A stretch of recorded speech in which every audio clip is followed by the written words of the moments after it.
Pas 6 bulan suami saya itu parah sakitnya, terus dibawa ke dokter, ke rumah sakit, biayanya udah nggak ada.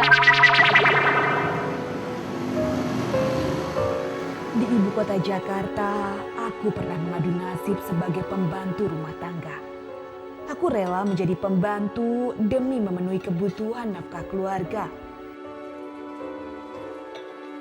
Namun ternyata Dewi Fortuna belum berpihak kepadaku. Saat bekerja di Jakarta, aku mendapat kabar suamiku sakit. Lalu aku pulang ke kampung halamanku di Desa Pada Awas, Kabupaten Garut, Jawa Barat. Ternyata suamiku menderita sakit lever yang parah. Itu pas pulang dari Jakarta itu udah jualan, dia itu batuk-batuk, cuman batuknya keluar darah waktu itu. Saya kenapa nggak tahu, katanya ini perutnya sakit. Pas saya coba lihat gitu ya, saya coba lihat, kata saya perutnya, tapi saya udah punya perasaan, kata saya kok kamu kayak leper gitu karena perutnya gitu buncit ya.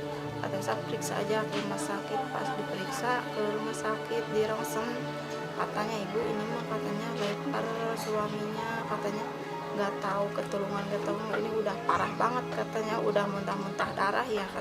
Iya, kata saya udah muntah-muntah darah, sering pusing, kalau berjalan udah jatuh-jatuh terus gitu, pusing udah gitu.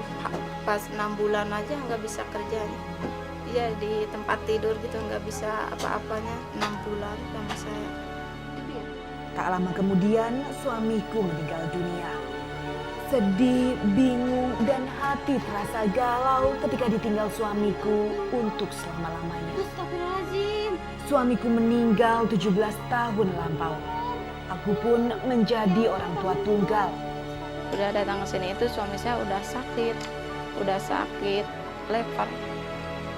Saya itu pas datang ke sini 2 bulan kali saya langsung hamil lagi. Saya nggak tahu hamil gitu, sakit. Saya tuh diperiksa ke dokter, katanya kamu ini hamil, katanya.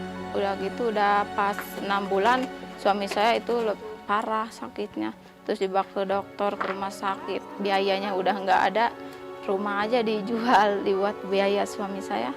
Pas saya melahirkan 1 bulan suami saya juga meninggal. Ya uang dari mana kalau saya nggak jual rumah, nggak bisa biayain suami saya, mana saya harus bayar rumah sakit itu bekas saya melahirkan anak saya.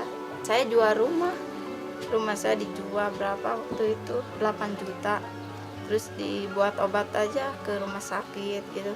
Kalau di rumah sakit 3 hari 4 hari pengen pulang, udah kambuh lagi, pergi lagi ke rumah sakit gitu. Saat-saat tertentu, aku teringat kejadian suamiku berobat. Tak sedikit uang jerih payahku yang terkuras. Rumah telah terjual. Harta benda dan ternak milik keluarga pun ikut terjual. Tentu saja kehidupanku semakin merana setelah harta benda ludes.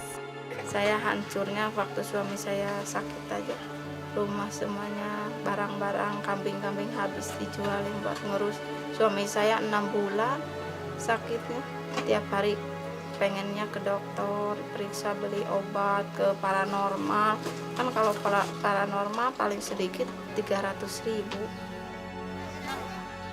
Saat suamiku masih hidup, keuangan ekonomi keluarga kami hanya pas-pasan.